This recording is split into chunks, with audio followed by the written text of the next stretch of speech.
Stat here. Hope you guys are doing well. Today begins Series 2 of Darklord. Today is going to be an introductory segment. We're going to go over some of the demonology that inspired some of the Darklord names and card art. Keep in mind, some of the Darklords in today's episode will get a follow-up episode, and the GX era Darklords and Pandora are going to get their own episode, so they're not going to be featured today. With that being said, if you enjoyed today's video, be sure to give it a thumbs up, leave a comment down below, let's begin a discussion, and please consider subscribing for more Darklord content. With that being said, let's dive right into it.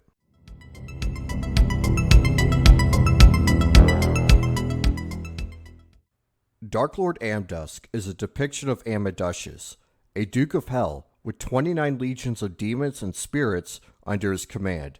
A Duke of Hell is a position of prominence amongst the hierarchy of demons. This is exceeded by the roles of Grand Duke and Emperor. Amdusc is depicted as a humanoid figure with the head of a unicorn, accompanied by the sound of unseen trumpets.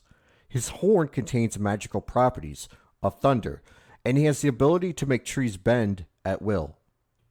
Amdusc is regarded as the demon or deity in charge of producing harsh and unbearable sounds in hell. Darklord Tezcatlipoca is an Aztec god of the underworld and the king of witches and sorcerers. Tezcatlipoca's name means smoking mirror, a reference to the obsidian mirror he uses to foresee the future and spy on others.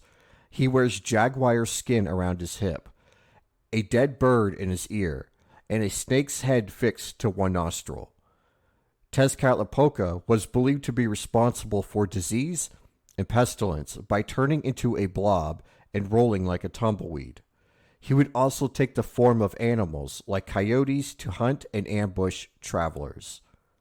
The Aztecs would offer sacrifices to this god. Priests would choose a man of low status, a prisoner, or someone poor, and offer them to be a public representation of Tezcatlipoca. They would be given multiple wives and luxuries like jewelry to show off their new high status. In exchange, they would be a willing sacrifice in the final days of the cycle. This was considered a high honor. Konami's depiction of Darklord Ixchel is somewhat confusing. Ixchel is a Mayan moon goddess, symbolic for love, gestation, medicine, and textile arts. However, this name only applies to the TCG. In the OCG, this card is translated as Darklord Ixtab. This name refers to a Mayan suicide goddess whose eyes would be closed in death and her cheeks decomposing as she dangled from the sky with a large rope.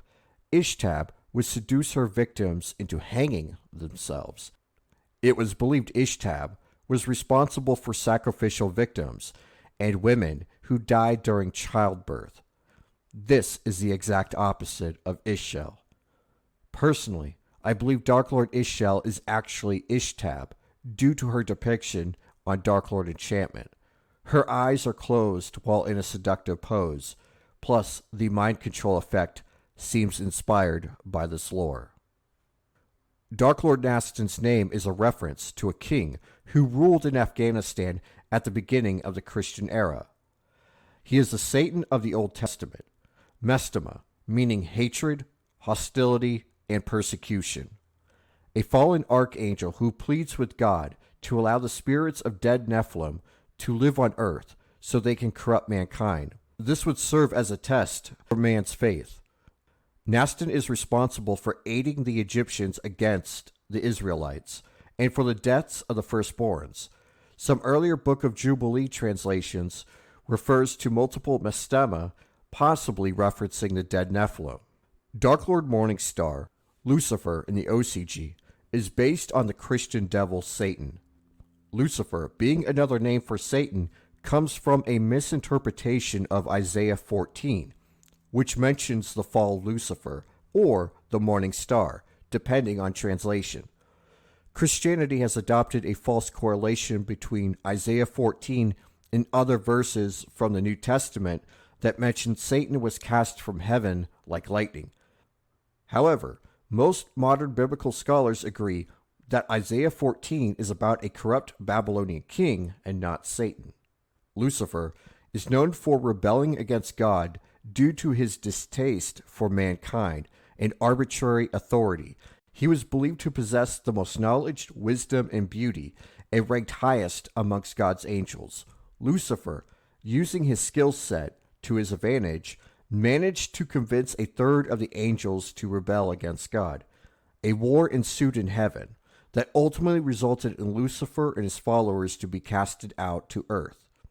Support cards like Darklord Rebellion and Banishment of the Darklords depict the beginning and the end of this war, respectively. Darklord Nergal, the god who inflicted death, is a Mesopotamian god associated with war, disease, and death. It was believed Nergal was responsible for natural disasters. He would accompany rulers on campaigns, but only if it resulted in peace. Nergal and his wife were king and queen of the underworld. He decided the fate of those who passed. This concludes today's episode. I hope you really enjoy it, and if you did, be sure to give the video a like.